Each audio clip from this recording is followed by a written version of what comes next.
I am ready! GMA Weather, serbisyong totoo ng GMA News.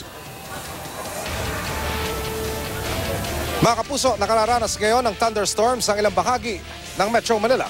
Pati ang mga lalawigan ng Bulacan, Quezon, Zambales, Laguna, Rizal, Tarlac, Nueva Ecija, Bataan, Pampanga, Cavite at Batangas. Posible ang magtagal hanggang alas 7 ngayong gabi. Mag-ingat po ang lahat ng posibleng pagbaha at pagkuho ng lupa dulot po ng malakas na ulan. Bukas, asahan pa rin ang thunderstorm sa malaking bahagi ng bansa, lalo na po sa hapon.